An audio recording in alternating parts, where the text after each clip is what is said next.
Hello everyone, my name is Jennifer and welcome to Best Kept Plans. Today's video is going to be a plan with me for the week of January 23rd through the 29th, 2023 in my B5 Archer and Olive notebook. If you're interested in seeing that, please stick around.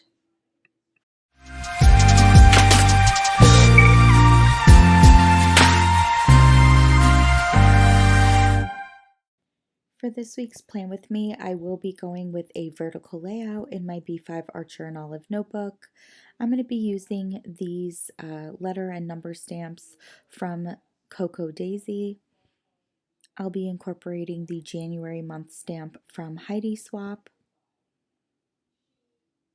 I'll be using these Days of the Week stickers from Everyday Explorers Co. Stamps, I should say, not stickers. And I'll also be using these floral stamps from Altenew. I'm also going to be incorporating this speckled egg distressed oxide, my VersaFine black ink, and my Micron in 08. I'm actually adding in some acrylographs from Archer and Olive for this spread as well. A lot of times when I use those kind of like wildflower stamps from Altenew, I like to color them in with some acrylographs. I'm actually really excited about this week's spread. I was kind of thinking to myself, what did I want to do? I wasn't really feeling very inspired or creative. And then, literally late last night before I went to sleep, I all of a sudden got this idea to do a vertical layout and basically have all of these floral stamps kind of popping up from the bottom of the page and then coloring them all in with different colored acrylographs. So right now I'm just taking these different floral stamps from Altenew and stamping them all down. It's really interesting. These stamps were they're actually like in two large pieces. So if you look at the stamp sheet, it has a row of florals on top and then a second row below that. And it was actually just like two large stamps. So when I purchased them, I actually cut the stamps so that I could stamp each individual like floral cluster on their own. That just seemed like a better option for me, and I'm so glad I did do that. But it's funny because in this spread I'm actually like kind of lining them all up the way that they are kind of intended to be used.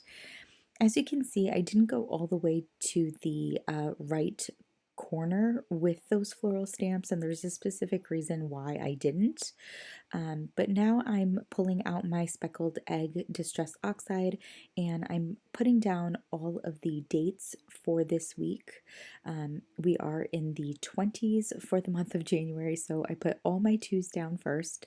I did try to kind of line these numbers up and measure them out so that each number was like in the middle of each column for this spread.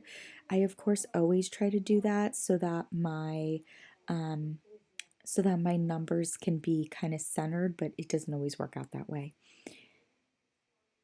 Once I'm done with the dates, I'm going to go in with my Days of the Week stamps from Everyday Explorers Co. I have done this exact kind of setup before where I do these long, narrow numbers from Cocoa Daisy and then put the abbreviated script stamps in front of it. I just really like the way that that comes out. So that's what I decided to go with for this week. I also like the way that the speckled egg looks behind the black ink. It's not too bright. I didn't want anything that was too bright. Now that I have all the days of the week out, I was debating stamping out January, but I'm actually going to save that until after I get all of the color onto the page. So I have a few acrylographs. I don't have a ton of them. I do have this set from Amanda Rach Lee's collab. I really love the colors in that set. They're not too bright, which I really like. So a bunch of the ones that I did use were from that set. I had a really hard time with this pink one for some reason. It was not easy to get the ink out, or I should say the paint out, but I was able to push through. I definitely wanted to make sure one of the daisies was yellow because yellow daisies are my favorite, so I added that in. And then I was kind of hesitant about um, orange flowers, but I wanted to have a variety of colors in the spread. So as you can see, I am using orange. In the end, I don't mind all of the different colors of the florals, but I kind of wish I would have stuck with the pink, blue, and lavender. I feel like that would have been a really nice color palette to stick to with the green leaves, but I do like that there's a bunch of different colors in here. It's bright, but not really. I don't know. The colors are all subdued, but there's all different colors. So it's like subdued but colorful at the same time. So now I'm just kind of finishing up these last two florals here. I definitely wanted to vary things for the stamps that did repeat. I didn't want like all the daisies to be yellow or anything like that. So just trying to kind of have a little bit of variety here. And then filling in the last of these leaves with this green color. Once I have the leaves finished up, I am going to pull out my January stamp again, and that's why I didn't bring the florals all the way to the right edge.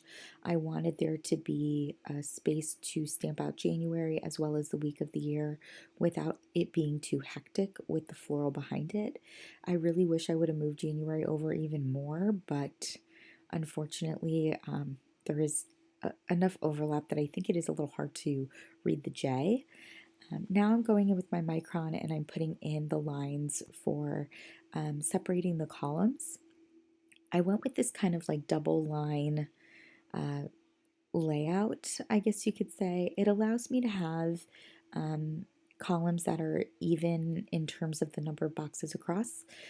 I did combine Saturday and Sunday, which I don't love doing, but I wanted the boxes to be wide enough that it wasn't a pain in the tush to write in them.